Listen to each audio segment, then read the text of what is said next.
Mereka mengira itu adalah kapal kargo besar yang lambat, siap untuk dijadikan sasaran. Dua perahu kecil penuh bajak laut Somalia bersenjata memotong ombak dengan kecepatan penuh. Mesin mereka meraung melintasi perairan gelap Teluk Aden. Target mereka tampak sebagai siluet besar di cakrawala tanpa bendera, tanpa lampu, hanya baja dan keheningan. Dalam logika bajak laut, ini biasanya berarti pengiriman tanpa pengawalan. Namun, mereka salah. Dalam waktu kurang dari 90 detik, siluet itu terungkap sebuah benteng perang terapung, bukan hanya kapal Angkatan Laut AS, tetapi sebuah kapal induk bertenaga nuklir yang dapat meluncurkan pesawat tempur sebelum sarapan dan membawa lebih banyak senjata daripada kebanyakan negara. Para bajak laut hanya dilengkapi dengan AK dan RPG, sementara kapal induk itu memiliki 5.000 pelaut, meriam besar, sistem rudal berpemandu radar, dan kebijakan tanpa toleransi terhadap ancaman. Apa yang terjadi selanjutnya bukanlah kebuntuan atau perkelahian, melainkan sebuah pelajaran yang dimulai dengan peringatan dan diakhiri dengan senjata terarah pada para bajak laut yang terpaksa mundur ke perahu karet Aula Kaku, Rhib. Inilah konsekuensi dari memilih kapal yang salah dan mencoba menyerang kapal induk Angkatan Laut AS. Radar mendeteksi mereka lebih dulu. Dua titik bergerak cepat dengan tanda rendah dan tanpa sinyal AIS mendekati dengan kecepatan tinggi. Di pusat informasi pertempuran USS Dwight D. Eisenhower, sistem mulai menyala. Operator tanpa ragu memanggil kontak tersebut. Dua kapal kecil, kode 085, mendekat. Masalah di atas air, lapor mereka. Petugas di dek tidak butuh pendapat kedua. Ia segera menghubungi komunikasi, menyampaikan informasi ke dek penerbangan. Luncurkan seahawk sekarang. Di luar, kapal induk sudah siap.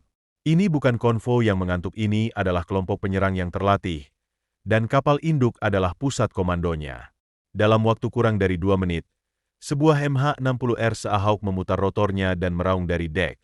Dikenal dengan sistem radar dan keahlian yang cukup tajam untuk mengidentifikasi tato dari ketinggian 5.000 kaki, pesawat itu meluncur langsung menuju ancaman yang mendekat. Sementara itu, para pelaut di dek penerbangan bekerja dengan cepat. Kemeja kuning membersihkan ruang, kemeja merah memeriksa muatan senjata, dan kemeja hijau melambaikan izin untuk pesawat lainnya yang bersiaga. Di Pusat Informasi Pertempuran, CIC, terlihat dua skif bajak laut membelah ombak. Salah satu perahu menarik diri, sementara yang lainnya menuju langsung ke arah kami. Taktik bajak laut ini adalah buku teks membagi dan membingungkan. Kapten memberi perintah sederhana, pertahankan arah. Biarkan mereka berkomitmen. Di udara, Seahawk sudah memiliki visual. Pilot melaporkan situasi dalam postur bermusuhan, dengan persenjataan yang terlihat. Itu saja yang dibutuhkan Angkatan Laut. Sementara sebagian besar pertemuan dengan bajak laut seringkali dipenuhi keraguan, kali ini situasinya berbeda. Seahawk kedua diluncurkan, dan tim di kapal perusak terdekat, USS Gravely, bersiap. Di dek, Seahawk berputar perlahan ke posisi siaga. Seluruh kapal tenang, fokus, dan cepat, namun jangan salah, mereka tidak menunggu untuk diserang. Di kapal induk AS, keraguan bukanlah protokol, itu adalah kewajiban. Para bajak laut tidak menyadari apa yang sedang mereka hadapi atau kemana mereka berlayar. Dari sudut pandang mereka, itu hanyalah sebuah kapal besar di atas air. Namun, dari perspektif Angkatan Laut, itu adalah dua ancaman yang mendekat dengan cepat, dan segalanya bergerak. Para bajak laut belum menyadari bahwa tembakan peringatan sudah terkunci dan siap. Perahu di sebelah kanan terus melaju tanpa perubahan arah atau penurunan kecepatan, hanya bermodal kepercayaan diri yang buta, atau mungkin kebodohan yang mendalam. Pada jarak 800 yard, Seahawk menurunkan ketinggiannya. Penembak sampingnya mengayunkan M240 ke posisi. Belum ada tembakan, hanya postur yang jelas, cara yang tidak terlalu halus untuk mengatakan, kamu berada di lingkungan yang salah, sobat. Namun, para perompak tidak gentar. Salah satu dari mereka berdiri dengan percaya diri, memegang RPG panjang dan metalik di bahunya. Musuh terkonfirmasi. Seahawk segera melaporkan melalui radio, senjata di tangan. Melanjutkan intersepsi. Kembali ke USS Eisenhower, kapten bahkan tidak berkedip.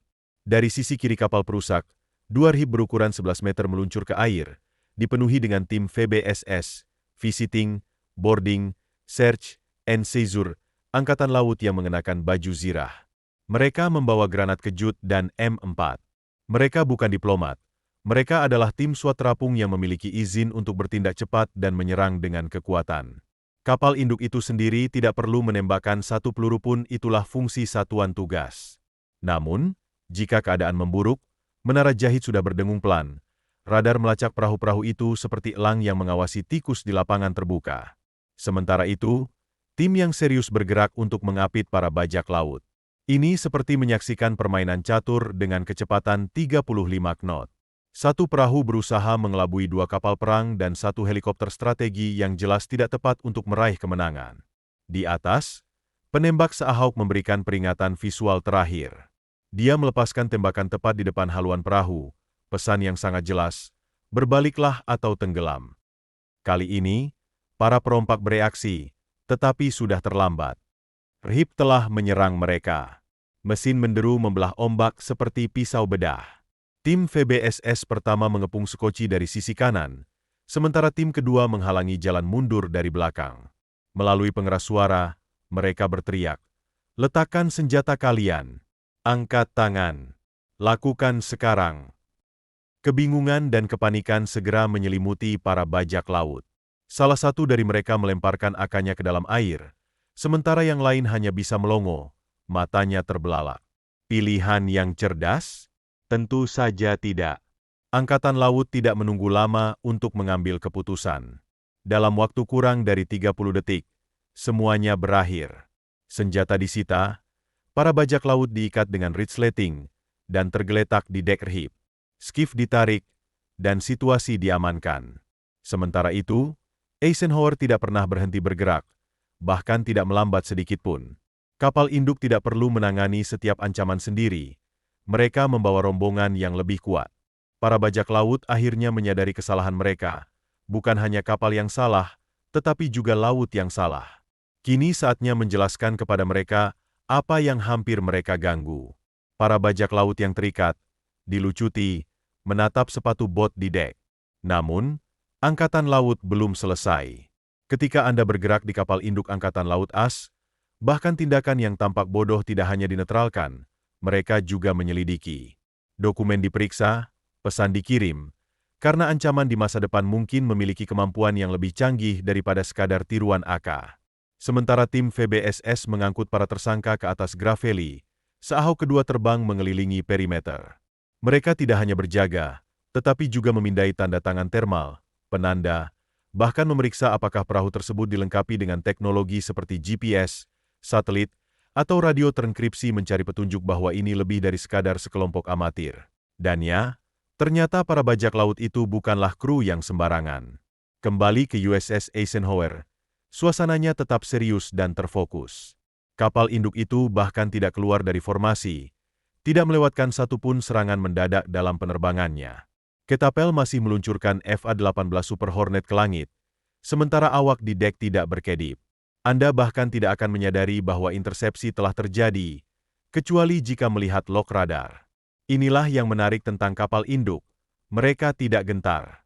Sementara para bajak laut di sini mengejar uang dengan perahu yang bocor dan RPG, Angkatan Laut AS mengoperasikan benteng bertenaga nuklir seberat 100.000 ton yang mampu meluncurkan jet setiap 30 detik dan mengatur keamanan regional di separuh dunia. Anda pikir bajak laut takut? Coba lagi. Sebuah perahu kedua, yang sempat menyimpang lebih awal, tidak luput dari pengawasan. Sebuah pesawat tanpa awak melacaknya sekitar 6 mil laut dari lokasi. Saat bersandar di dekat kapal penangkap ikan yang tampak terlalu bersih untuk mengangkut tuna. Beberapa menit kemudian, kapal itu disita oleh tim Rhip yang berbeda dari USS Mason, perusak lain dalam kelompok penyerang. Hasilnya, 2 perompak ditahan, 1 laptop disita, dan sejumlah pertanyaan yang akan dijawab di tenda rahasia di suatu tempat di Djibouti. Apa yang dimulai sebagai intersepsi sederhana kini telah mengupas lapisan yang jauh lebih dalam. Namun, yang lucu adalah bahwa para bajak laut asli masih percaya bahwa mereka telah menyerang kapal kargo. Sampai seorang marinir AS mencondongkan tubuh dan berkata, "Kau tahu kau berhenti di sebuah kapal induk, kan?" Kemudian, salah satu dari mereka menggumamkan sesuatu dengan suara pelan, tetapi tidak ada yang menerjemahkannya secara resmi. Tetapi jika kita harus menebak, mungkin sesuatu yang seperti kesalahan besar. Apakah Anda ingin mendukung misi kami? Bergabunglah dengan Armada, dapatkan lencana loyalitas, dan bantu menghadirkan kisah nyata dari laut ke permukaan.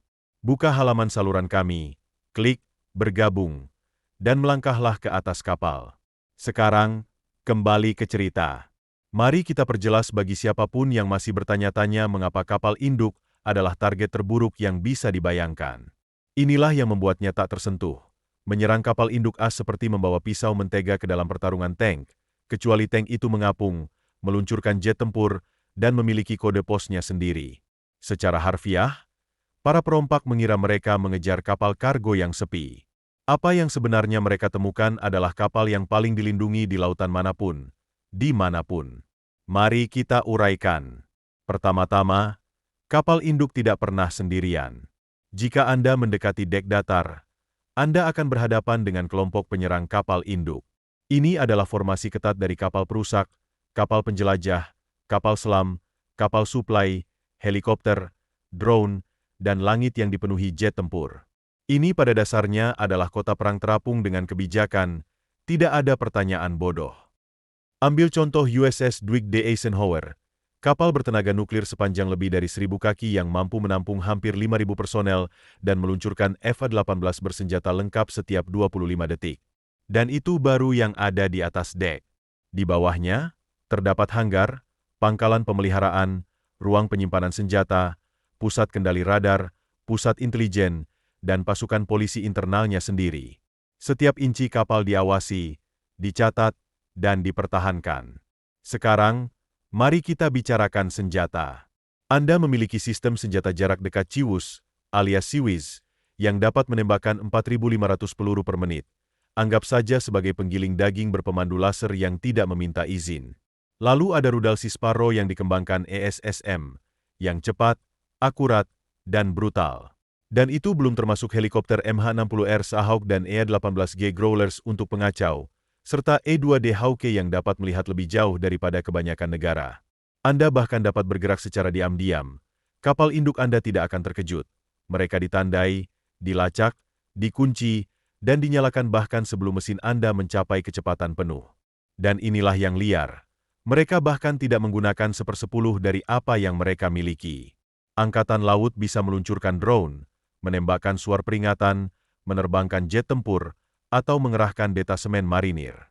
Jika situasinya cukup buruk, mereka bahkan bisa mengizinkan penggunaan kekuatan mematikan dalam hitungan detik. Namun, mereka tidak perlu melakukannya, karena ancaman tersebut jauh di bawah kemampuan respons mereka. Ini hampir lucu. Sebagai perspektif, satu kelompok penyerang kapal induk dapat mengendalikan wilayah udara seukuran Texas. Itu berarti dari ratusan mil jauhnya, mereka tahu siapa Anda, kemana Anda pergi, dan apa yang Anda bawa. Jika mereka membiarkan Anda mendekat, itu karena mereka ingin melihat apa yang akan Anda lakukan selanjutnya. Dan jika langkah Anda tampak sedikit bermusuhan, permainan berakhir. Jadi, ya, mencoba membajak kapal induk as bukan hanya sembrono. Itu seperti meminta untuk ditangani oleh seluruh tim saat Anda memegang senjata nerf.